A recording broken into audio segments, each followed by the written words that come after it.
Veracruz, que tiene ahí un recuerdo de una presentación del libro Indios Imaginarios e Indios Reales de Dr. Guy Rosal.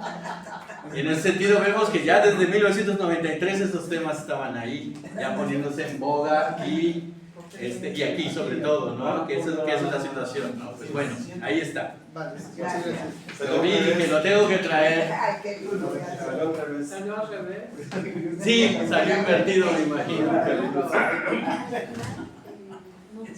Bueno, ya tenemos ahí la anécdota más. Ya te tengo acá, pero tienes que abrirlo.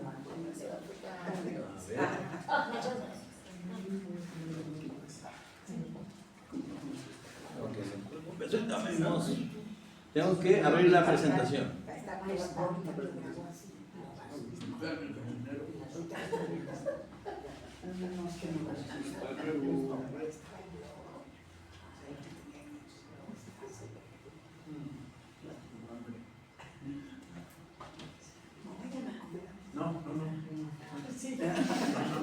Nada, pues nada. Son los nervios. Se tiraron la paja con menos aquí. Ahí está, no sé si ya se está transmitiendo. Sí, ya está. Bueno, en primer lugar una disculpa extensa a todo el seminario porque me he pasado de ingrato y he estado muy ausente estos últimos años, pero créanme que siempre los llevo en la mente y en ese sentido necesitaba yo escribir algo y necesitaba ver en qué ocupar todas estas cosas que estamos sacando en otros seminarios. Y ahora, una de las situaciones que también, pues ahora también tengo una faceta trabajando en el Archivo General del Estado de Veracruz. Y hay que ver las cosas que luego llegan al archivo, y precisamente a raíz de que varias poblaciones empezaron a conmemorar 500 años, pues llegaban también solicitudes al Archivo General del Estado diciéndonos, oigan, denos todos los documentos que tengan de mi localidad, o ¿saben qué? Necesito toda la historia de los 500 años de Pánuco. Y tú, ay, oiga señor, creo que a lo mejor sería que usted viniera y se diera cuenta que este es un archivo más del siglo XX, del siglo XIX y no tanto de épocas coloniales. No, yo quiero que me traigan toda la historia. ¿Para qué? Para un evento que voy a organizar, ¿no? Entonces, en función de eso también, y en función de las cosas que se fueron presentando, pues surgió la inquietud de hacer un pequeño balance y esta ponencia trata de, ¿ya me pusieron el tomatito? No, pues. Qué bueno que se autogestiona. Ya me la sé, dijera, ya me la sé. ¿Qué pasó? Bueno, entonces en función de eso, una de las cosas que empecé a revisar es, pues, esto, o sea, varias localidades de 2019 hasta la fecha han comenzado a hacer festejos sobre, pues, 500 años y una de las cosas 500 años de que se fundó nuestro municipio, cosa totalmente cuestionable porque habría que ver si la misma palabra municipio se puede aplicar a 500 años, y entonces salieron muchas cosas y entonces una de las situaciones que tuve pensado en empezar a escribir y empezar a reunir información es sobre lo que se estaba conmemorando y para qué se estaba conmemorando. Entonces creo que es una situación que vale mucho la pena reflexionar porque precisamente ahí también se ve el impacto o el rechazo que precisamente han tenido los nuevos avances historiográficos. Y hay que decirlo, una de las situaciones que encontramos es que dependiendo del lugar, es dependiendo la incorporación de nuevos descubrimientos o el rechazo total de estos nuevos descubrimientos, ¿no? Entonces, en ese sentido, hicimos primero en esta ponencia, que espero ya después darle más cuerpo de artículo, es primero identificar estas fechas conmemorativas y encontramos desde los ámbitos nacionales, desde los ámbitos regionales y estatales, buscar qué es lo que se estaba festejando, ¿no? Y entonces nos encontramos desde el 2019 con Veracruz, que estableció ahí que la ciudad de Puerto, que hoy en día se llama Veracruz, fue fundado en 1519, ¿no?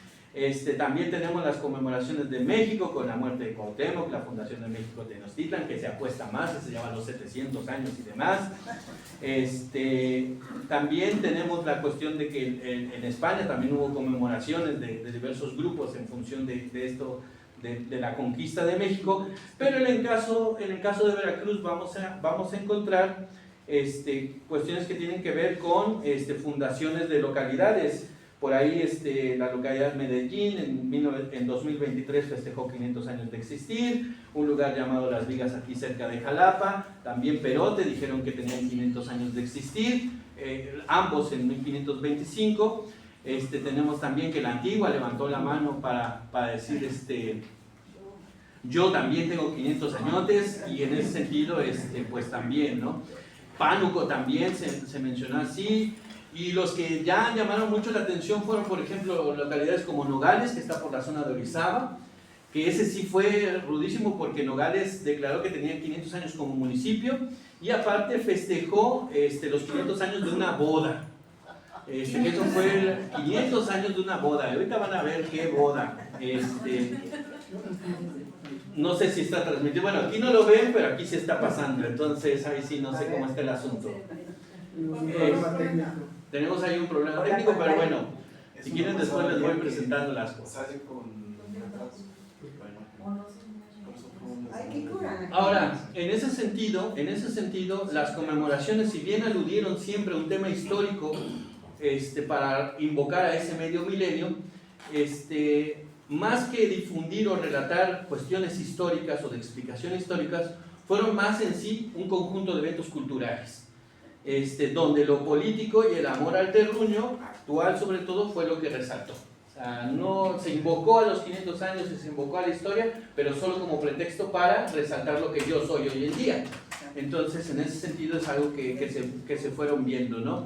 Y en ese sentido lo que encontramos fue que hubo diversos tipos de conmemoraciones. Hubo conmemoraciones donde pues se cumplía una dinámica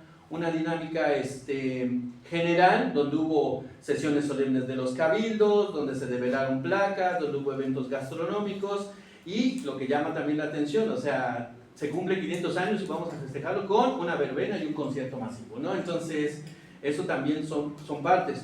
Pero también las localidades que festejaron 500 años en Veracruz, pues también hicieron conmemoraciones con un sello propio, ¿no? En Coatzacoalcos usaron drones, para poner ahí el número 500 en el cielo. En la antigua hubo un INAFEST, así se llamó INAFEST, donde se hicieron un festival cultural y académico para definir los 500 años de la antigua. En Perote usaron como escenario para festejar sus 500 años un edificio del siglo XVIII, la fortaleza de San Carlos. En Pánuco se hizo una cabalgata de 4 horas, vámonos 500 jinetes de puro milagro no convocaron a 500 jinetes. No des ideas. No, ¿cómo se llama? En Santiago Tuxtla se hizo una danza con lo que ellos llaman líceres, que es folclor único, son hombres tigre, que lo que buscaban en Santiago Tuxtla era 500 años de preservar la cultura prehispánica, ¿no? Y en Huilopan y en Nogales es donde les digo, en Huilopan hubo una representación de una boda mestiza. Se hizo una escenificación teatral del matrimonio entre Malinche y Juan de Jaramillo. Se hizo ahí en el salón, se juntaron a 2 personas, un juez del registro civil los unió, y en ese sentido pues hubo boda, ¿no? Y se conmemoró eso, ¿no? Y mole también. Y hubo mole, obviamente, sí, claro que sí, ¿no? Entonces, ahora, en cuanto... Lo que hicimos también es ver estas situaciones, ver las temáticas, ver las singularidades y ver también, por ejemplo, las duraciones. En centros urbanos importantes como el puerto de Veracruz, pues sí se llevaron desde 2019 hasta hace poquito, con el pretexto de 500 años, muchas conmemoraciones y muchos eventos. También, por ejemplo, llama la atención el caso de Perote, que incluso creó una marca que antes de los 500 años llevaba con el nombre de Rumbo a los 500 años, y así se gastaron 4 años de festejos. 2 para el Rumbo a los 500 y otros 2 para los 500. Creativos somos. Creativos, sí, claro, eso también es muy importante, ¿no? Y hubo otros que simplemente fue el día de la boda, fue el único día, 500 años de la boda de Malinche, hacemos ese día y se acabó, ¿no? No vamos a convocar a 2 años ni a 15 días, no. Entonces así hubo, el INAFEST duró una semana, y en ese sentido así tenemos, ¿no? Ahora, una de las cosas que también se revisaron es ver las temáticas de la conmemoración. Y una de las cosas que me llamó la atención en todo esto, entre los ayuntamientos que estaban festejando 500 años, era decir y resaltar que, bueno, yo lo puse así, que se trataba de los verdaderos pueblos originarios. Yo soy el primero, yo soy el segundo, yo soy el tercero, yo soy el cuarto, pero somos los primeros y somos los que de veras existíamos aquí desde hace 500 años. Que hay arqueología que me dice que desde hace 3000 años hay ocupación humana, eso no pasa nada, 500 que es el número que hace falta, ¿no? Y entonces, Veracruz Puerto justificó el establecimiento del primer cabildo de la América continental. Salvador sabe perfectamente que eso no es así, pero de todas maneras era decir el primero. Pánuco dijo, bueno, está bien, yo no soy el primero, pero soy el segundo, ¿no? Y ese segundo, en el año 1522, ahí estoy, ¿no? Y Coatzacoalcos también lo dijo, bueno, no soy ni el primero ni el segundo, pero el tercero sí con la Villa del Espíritu Santo, que también tiene un problemón de situación geográfica, ¿no? Y en ese sentido, pues también, eso fue un tema muy importante, decir yo soy el primero y yo soy el más antiguo. Otro tema que surgió fue la cuestión, que es la parte que luego preocupa mucho, porque está la cuestión del encuentro de dos mundos, ¿no? O la cuestión del mestizaje. Ese tema se habló muchísimo en estos. Medellín de Bravo, la Antigua, y con la boda de Malinche, se hizo énfasis en esto de que, bueno, se trata de un encuentro entre sí. Pues incluso la cosa de la boda, ¿no? O sea, la boda es, bueno, ¿acepta usted a Malinche como su esposa? Claro que la acepto. Entonces, es una cuestión de encuentro y no es una cuestión violenta que hemos estado realizando en muchas situaciones, ¿no? Otras localidades aprovecharon levantar la mano con estos 500 años, sobre todo Perote, Las Vigas, para, ¿cómo se llama? Para ponerse con una cuestión de relevancia geográfica. Bueno, tengo 500 años y aparte tengo 500 años de ser siempre el punto de paso. Desde hace 500 años este lugar es referencia, es presencia y es esencia, vamos a decir así, ¿no? Y en ese sentido, pues lo tenemos ahí como un tema, ¿no? Y la parte otra que surge muchísimo es esta necesidad de historia de bronce. Se hicieron placas, se ensalzaron personajes, se resaltó la figura de Hernán Cortés, el peso de los títulos, o sea, vamos a buscar ¿cómo se llama? La merced, la cuestión de los ayuntamientos y de los títulos que dieron licencia a estas poblaciones, pues se resaltó bastante, ¿no?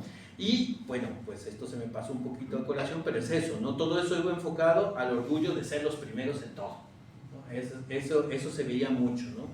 Ahora, también vimos cuáles en las situaciones de los discursos, bueno, y sobre todo hay que decirlo, esta investigación se hizo a partir de notas de prensa y de comunicados de prensa que emiten los mismos municipios y que esos quieren que se transmita, ¿no? Y en ese sentido, una de las cosas que utilizaron estos municipios, Perote, Las Vigas, Medellín, Pánuco, Coatzacoalcos, es que toda esa información estaba bien fundamentada en fuentes históricas, ¿no? ¿Y cuáles son esas fuentes? Ya ustedes ya se las saben. No va a ser indios imaginarios, indios reales, va a ser la historia verdadera de la conquista de Nueva España, las cartas de relación y la historia de la conquista de México, ¿no? Pero una de las cosas que sí llamó mucho la atención es que hubo una parte donde se estaban fundamentando en documentos administrativos y legales, que eran actas de cabildo, que cédulas reales y nombramientos, pues también fueron invocados como fuentes de legitimidad para estas fiestas. No lo digo yo, lo dice el acta de cabildo, ¿no? Mientras yo ya tengo pretexto. Entonces, en ese sentido, ahí está, ¿no? Y bueno, dentro de las personas que estuvieron difundiendo estos contenidos, estas bases informativas y estas situaciones, pues vamos a tener dos escenarios. Uno donde en los principales centros urbanos, Veracruz, Jalapa, estaba una combinación entre autoridades y entidades académicas, pero en los municipios ahí sí las autoridades estatales y municipales hicieron su agosto y dijeron lo que quisieron, ¿no? Y eso también es parte que me tocó un poquito, vamos a decirlo así, experimentar, porque luego te llegaban pedimentos, así que por favor, que si haces una reseña de la Antigua con 500 años de presencia, por favor, no puedo. No puedo o lo voy a hacer de esta manera, ¿no? Y no puedo hacer más por la autoridad, ¿no? Entonces, las autoridades se centraron mucho en la cuestión institucional, en el reconocimiento de las cuestiones históricas del pasado colonial, pero también volviendo a lo mismo, haciendo énfasis en que esto es un encuentro de culturas, es un encuentro de dos mundos y que somos fruto de esa unión armónica, ¿no? Eso sí quedó ahí, y ahí tenemos a la gobernadora Rocío Nale, tenemos también a presidentes municipales, el Congreso del Estado, todos ellos opinando en ese sentido, ¿no? Las autoridades municipales utilizaron estos festejos para sobre todo resaltar el sentido de pertenencia local, Y una cosa que me llamó muchísimo es promover el turismo. O sea, tenemos 500 años, tenemos una historia naranja, vengan, y por ejemplo en el caso de Huilopan de Cuauhtémoc, donde se hizo la boda entre Malinche y Jaramillo, incluso se dice que ahí está el manantial llamado La Herradura, que fue el sitio de la boda, ¿no? Entonces, aprovechen, vengan a conocer Nogales, vengan a conocer, pasen a Orizaba, Pueblo Mágico, y vengan a ver dónde se casó Malinche, ¿no? Entonces, y sí usaron muchísimo la cuestión del turismo para hacerlo, pero se invocaba esa antigüedad precisamente para esa situación, ¿no? Y se estaban aludiendo situaciones de grandeza en función de esos años. O sea, los municipios son grandes en función de que son antiguos, ¿no? Son, ¿cómo se llama? Justificaban la celebración como un reconocimiento, como, bueno, que me llamó mucho la atención, fue la antigua, que se perfiló como el ser el verdadero sitio del origen mismo de Veracruz. Entonces, y eso sí fue bastante bien rudo porque precisamente levantó, bueno, sí, el puerto de Veracruz hizo todo esto, hicieron cápsulas, no me interesa, es aquí donde nació todo, ¿no? Y en ese sentido, pues ahí encontramos también que en la difusión de estos contenidos estuvieron involucrados autoridades estatales, autoridades municipales, hubo participación de instituciones académicas y culturales, y nosotros sabemos muy bien qué pasa con la cuestión académica, y en ese sentido está. También participaron historiadores profesionales, ¿cómo se llama? Y estas instituciones, ¿no? Cada uno reconocerlo, pero hay que decirlo también, los discursos de la historiografía crítica y los discursos de la academia poco tenían referentes en las celebraciones locales, ¿no? Y ahí, en las celebraciones locales, hubo una figura que llama mucho la atención y que precisamente con en la mesa que asistí ayer hay mucha relación con lo que se comentó, porque alguien que se presentó mucho en el ámbito local es el cronista municipal. Fue el que validó, fue el que dijo estos sí son 500 años, lo dice Gómara, lo dice Bernal. Y hay una cuestión que yo estaba viendo en esa situación, porque la postura de muchos cronistas es: bueno, yo me voy a deshacer de eso y me voy a ir a los hechos, y los hechos están en las cartas de Cortés. Y un poquito lo que estaba viendo con las mesas de ayer y que me llamó mucho la atención, tengo aquí la nota, es que precisamente negar la crónica es negarse a él también, porque él es cronista, y se pone también en el papel de que, como yo observo hoy en día el municipio, como yo soy el que lo ve, yo soy el testigo de calidad. Entonces, si cuestiono al cronista del siglo XVI, me estoy cuestionando a mí mismo, ¿no? Entonces, si yo quiero presumir que digo la verdad, pues también tengo que asumir que él dice la verdad, ¿no? Entonces, sí me llamó mucho la atención eso. Y obviamente los cronistas en los municipios, en La Antigua, en Nogales, el cronista fue el que programó la boda esta, que me llama mucho la atención, el cronista de Huilopan de Cuauhtémoc. Es una persona que tiene publicaciones donde dice: este mito no tiene sustento, hay fuentes que no es, pero también tiene un libro donde dice Malinche y Huilapan, ¿no? Entonces, editado por el gobierno municipal. Entonces ahí vemos que por un lado hace trabajos donde dice que eso es un mito y que no tiene sustento, y por otro lado hace una publicación donde precisamente eso sí es cierto, ¿no? Entonces, el señor cronista me deja usted muy confundido. Pero en ese sentido, pues ya sabemos que hay un peso político, hay un peso presupuestal, y hay una situación que todos bien conocemos, que es la fuerza del Estado, ¿no? Son pueblos mágicos. Exactamente, esa es la otra situación, ¿no? La magia del pueblo mágico, precisamente lo que provoca esa parte, ¿no? Y entonces, en el ámbito fuera de los grandes centros urbanos, Jalapa, Veracruz, vamos a encontrar mucha presencia de cronistas, y vamos a ver a los cronistas reafirmando lo que siempre se ha reafirmado, ¿no? Entonces, y más reafirmándolo en función de 500 años, ¿no? Pero precisamente todo esto choca con lo que en este seminario y lo que se ha hecho en investigación, ¿no? Y entonces ahí tenemos una serie de debates, todos estos hechos que están mencionando las localidades en función de sus celebraciones se pueden contrastar fácilmente, pero la cuestión y el problema que está es que pues esa parte es la que no se quiere hacer, porque lo que se está viendo, y con eso puedo ir concluyendo este trabajo, lo que se está viendo es que no importa, la cuestión histórica pasa a un segundo término, lo que se está buscando es resaltar la localidad. Mi localidad es como ninguna, y tan no es como ninguna que tiene 500 años. ¿Que hay cosas para discutirlo, para presentar otras situaciones? Bueno, eso me puede echar a perder el festejo. Eso a lo mejor puede hacer que mi lugar no sea tan peculiar como otros. Pero la parte que no se está viendo es que precisamente lo que aquí se está proponiendo es una historia más rica, una historia más plural, una historia más de opciones. Pero desgraciadamente estos 500 años pues no derivaron en los términos generales para las relaciones en un cambio. En la parte académica sí que ha habido cambios, pero en la parte local sigue estando el bronce bien presente, ¿no? Y en ese sentido, pues bueno, voy a citar un recuerdo que tengo de Michael, que precisamente en un quintenario, en 2000, en un seminario de esos de 500 años, él dijo, hay que reflexionar ahora porque a los otros 500 no llegamos.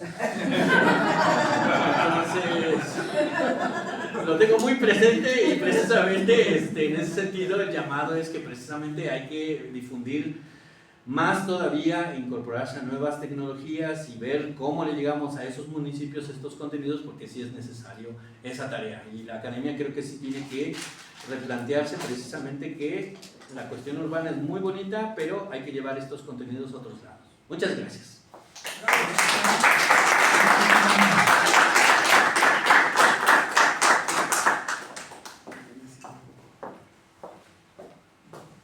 Pues preguntas, comentarios. Claro.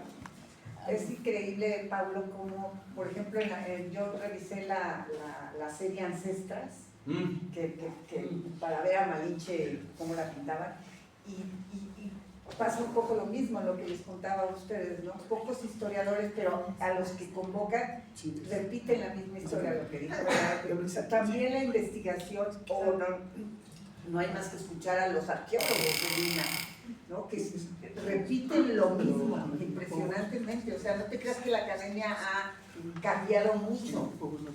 Es que la parte de cambiar la academia es un poquito también para echarme ánimos, porque bueno, aquí en este seminario encontramos gente que ha decidido decir algo distinto, y esa academia también. Sí. Que no se le haga mucho caso es otra cosa, pero es academia y está aportando nuevas cosas. Entonces, en ese sentido, es por ahí que lo estaba pensando. Y sí, porque por ejemplo, una de las cosas que también es otra situación que me ha llamado mucho la atención de este tema, es ver cómo esta fuerza de, no sé si es que también, creo que, como decía también Salvador una vez, estamos en tiempos neorrománticos, y entonces el sentimiento es una fuerza bien fuerte, bueno, perdón por la redundancia, pero está como la cuestión del hoyo negro, ¿no? O sea, es una situación que tiene bastante arrastre, porque por ejemplo lo del INAFEST. ¿INA es el INA? Sí. ¿INA por INA? Sí, por el Su Instituto INA. Nacional, por el Instituto Nacional, y el FES, pues porque se supone que el siguiente INAFES es por allá por el Dentro de por 500 altiplano. años. No sé si dentro de 500 años, pero se supone que van, y también es el de la Antigua, se supone que primero iba a estar programado en San Juan de Ulúa, pero después lo pasaron a la Antigua porque ahí el ayuntamiento acudió y gestionó. Y luego la cosa es que en ese INAFES estuvo una querida compañera de este seminario, Judith. Estuvo ahí Judith, pero por ejemplo Judith me lo contó, tuvimos ahí una plática donde me dijo, es que ya nos dijeron que no les podemos romper el corazoncito, porque tienes al alcalde, tienes a los pobladores así. ¿Verdad que sí tenemos 500 años? Sí, vive feliz. Exacto. Vive feliz. Y esa parte sí se ve en esta situación, ¿no? Sí se ve en esta parte, porque también esa es la otra. Una de las situaciones que a mí me ha pasado en el archivo es eso, porque me ha tocado lidiar con funcionarios municipales que dicen, oiga, necesito toda la historia. Oiga, venga al archivo y consúltelo usted. No, pero usted sí me la puede hacer. No, lo veo muy difícil. Bueno, ya veremos qué dice su jefe. Pero entonces, ¿qué hace el cronista? Se supone que es su papel, ¿no? Y esa es la otra parte. La parte del cronista también merece, yo creo que sí ahí merece un estudio, porque también una cosa que hemos hecho desgraciadamente es, bueno, ahí está el cronista y que siga contento y que no... Y hay que sea feliz. Porque una de las situaciones que ocurre con los cronistas es que yo creo que más que se han volcado a ser historiadores cuando son cronistas, y en ese volcarse a ser historiadores, como no tienen la formación, como no tienen esta situación, pues van a las fuentes originales, o a lo que ellos entienden como fuentes originales. Y en ese sentido también hay una cuestión con el cronista que tiene que ver con el prestigio social que da ese cargo.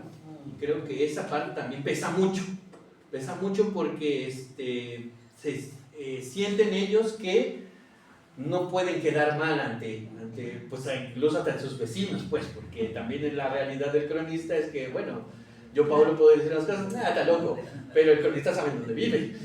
Y puede ser la presión social que hay sobre el mismo prestigio social del cargo. Social y política. Social y político, ¿no? Porque, y esa es la otra situación, que hay un lenguaje, hay una cultura política que ya permeó también esa parte. Entonces el cronista puede decir muchas cosas que no choquen con lo que la autoridad en turno está queriendo. Entonces, por ejemplo, ahorita me suena mucho en el caso, independientemente de estos temas, ahorita el lema del Ayuntamiento de Córdoba es cuna de la independencia nacional, cuando ya sabemos todos los problemas que hay con el Tratado de Córdoba, ¿no? Entonces, que incluso termina poniendo un régimen que no es vigente, que fue el Imperio Mexicano, eso ya no está vigente, pues ¿qué vigencia tiene el tratado? Y hay elementos de la misma época que dicen estos artículos del tratado son insostenibles y no valen, ¿no? Entonces, esa parte también es muy fuerte, o sea, el hoyo negro también se está nutriendo ahorita de política, y la política es, no, bueno, yo ya lo dije, me vas a decir que no, yo como autoridad, esa parte también es muy ruda, y esa parte los cronistas son los que la padecen mucho. El académico tiene la ventaja de estar un paso al lado y decidir participar o no participar, pero el cronista es vas y tienes que hacerlo bien, ¿no? Entonces esa parte también es otro tema aparte, porque si digo, no, pues aquí al cronista sí hay que empezar a ver cómo se nutre, cómo hace y qué es lo que busca con eso. Pero también una de las cosas que vimos en la situación es que no se busca, la historia es solamente una fuente para la memoria. O sea, la historiografía termina siendo solamente un afluente, y la memoria tiene las garnachas, tiene la comida local, tiene lo que hemos sido siempre, aquí siempre hemos creído en San Mateo, el orgullo, ¿no? Entonces, como solamente la historiografía es una parte, pues no termina siendo la parte que decida los contenidos, por mucho que nos duela. Había, no sé si estaba antes Israel y luego Herta. Bueno, y con eso cerramos. Ay, Juan Carlos y no. Bueno, ya, está bien. A ver, con el orden ya. Échense. Ya la abrimos. Es que Beatriz nos está esperando. Sí, no, bueno, no era que justo recordando lo que habían mencionado sobre cómo esas betas abrir y algo que habían mencionado también ayer sobre el análisis del discurso, me hace pensar mucho en que justo tal vez podría ser también una oportunidad a analizar justo, valga la redundancia, desde el análisis del discurso y cómo se han abordado todas esas como conmemoraciones y el uso de la historia a partir de las localidades y justo como en estas relaciones de poder también, sobre todo el poder político y esta cuestión de la generación como de identidad y de memoria. Y no sé. Ok, perfecto. Sí, es que en ese sentido, pues sí, y es por eso también que digo que el discurso ha cambiado, porque precisamente, con todo el respeto, no me asombraría la boda de Malinche y Juan Jaramillo si no tuviera presente estas cosas. Tal vez si no tuviera presente estas cosas diría, no, pues voy a ir a la herradura a llevar una linda foto donde se casó Malinche, ¿no? Entonces esa parte también es importante tener en cuenta. Estaban, sí, Gertrudis y luego Nora. Sí, muy interesante la discusión, y me pregunto si no hay ahí un tema de, más bien de gestión municipal, porque que haya estos discursos no es malo, o sea, que haya discursos, esa continuidad de discursos, un discurso más de invención de la tradición, para volver al asunto aquel, y otro más profesional, no tienen por qué ser antagónicos, porque además, fíjate que a lo mejor el asunto de la boda está en la fuente, permite que esa fuente no sea dilapidada, etc. Entonces hay ahí un conjunto de intereses que valdría la pena hacer que dialoguen, porque en el mundo actual, o sea, ya no es tanto la historia, son otras cosas que pasan ahí.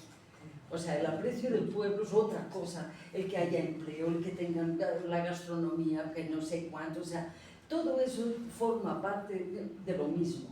Y si queremos un discurso más rosar, pues que hablen con el profesor, los profesores de historia del colegio, que ellos armen su, ¿no? Su mesa y que pueda haber más, o sea, todo pasa porque haya más oxígeno, no menos. Exacto, y ahí estoy muy de acuerdo en esta parte de los efectos que produce la identidad, ¿no? Porque eso sí tampoco, bueno, si esa boda permite que este manantial se conserve, pues claro, ya lo hicimos, ¿no? Ya tenemos una fuente de agua, ya tenemos una fuente de agua, perdón. Y yo también estoy, esa parte también es una parte del proceso que incluso a mí me ha ocurrido, ¿no? Porque a un inicio, malditos todos mienten, váyanse a... Pero espérate, no puedes negar la realidad, es parte de la realidad y hay que lidiar con ella.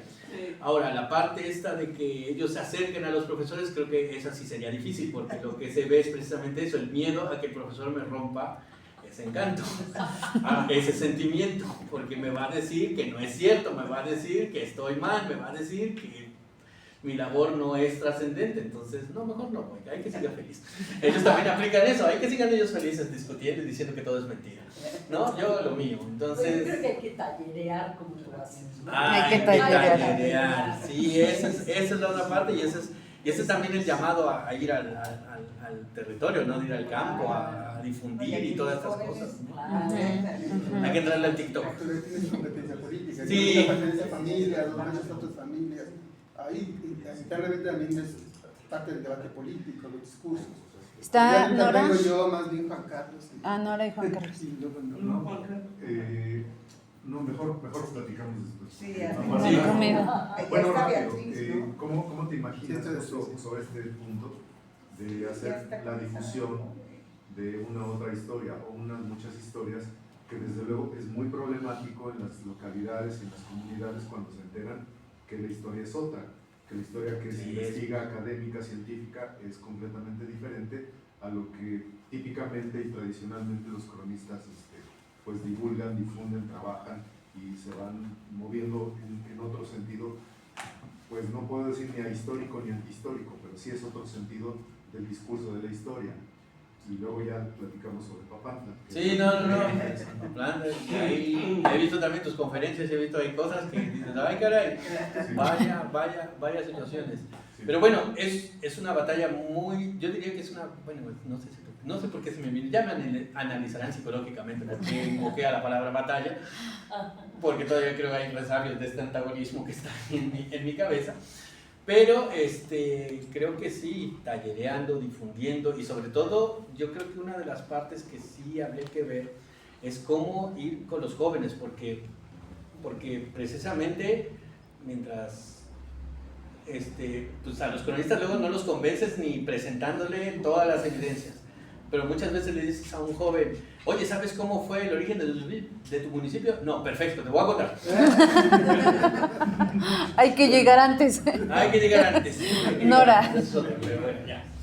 Oye, hubo un montón de cosas que comentar y yo me encantó tu presentación. Nada más, pues esto corroborar que el problema es que vivimos en otro mundo, ¿no? Nosotros vivimos tenemos un quehacer que aprendemos como disquisitivo, raciocinante, el sentido crítico es parte del componente de nuestra labor y la imaginación colectiva es otra cosa y ahí ves cómo se crean los mitos, cómo son importantes, cómo refuerzan identidades y cómo yo aprendí, trabajé muchos años en un centro que era el Centro de Estudios de las Tradiciones y aprendes que esas representaciones tienen un valor y aprendes a darles el valor que tienen porque la gente es en lo que quiere creer, prefiere creer en eso que en tu rollo acá, todo un científico y no sé qué, ¿no? Entonces, tallerear, pero hay que ver cómo conectamos con esa otra parte de la imaginación colectiva que parece necesaria y que en este caso se mostró clarísimo, ¿no? ¿Qué es lo que se busca? E incluso a nosotros nos llaman para que alimentemos eso. Una cosa que te voy a pedir un favor así, aparte de seguir el diálogo contigo, porque tú estuviste ahí, lo sigues viendo por este trabajo en el Archivo del Estado, pero si me puedes enseñar otra vez la última lagrimita que nos dejaste ver, Porque, y preguntarte quién hizo esa estampita, quién hizo ese dibujo, porque parece así como arquetípico, ¿no? Justo el discurso sobre la conquista, está el frailecito, está la Malinche, están todos los personajitos reunidos ahí en un dibujo así como muy naif, ¿no? Bueno, nosotros lo vemos como ingenuo, pero parece así, justo todos los arquetipos están ahí y cómo se presenta así como que todos felices, muy pacíficos, ¿no? Y me gustaría saber quién fue eso. Gracias. Gracias, Nora. A ver, pero... Pues bueno. Sí, pero no, ahí está. Ya entró por el control. Va retrasada y le está costando trabajo. Bueno, este dibujito de lo último es del INAFEST. Fue el que se preparó para ilustrar los... Fue para ilustrar los carteles de los programas de actividades culturales de la Antigua, que fue el año pasado. No, porque... Es que hay una cuestión ahí con el desfase del cañón y la prohibición de esto que nos está permitiendo. O que nos lo pase en... Sí, estamos armando un grupo de WhatsApp. Pablo, o en la casa. Sí, ahí abrimos la computadora y ahí platicamos. Y está muy interesante, ya nada más diré de esas ilustraciones, están muy así porque como el festejo del Antiguo se hizo también con Día de Muertos, porque incluyeron ahí cuestiones de Día de Muertos, una ilustración incluye a estos tipos con armaduras y todo y unas calaveritas ahí a un lado, ¿no? Entonces, Duró un segundo. duró un segundo, pero sí, entonces ahí está, ¿vale? Muchas gracias.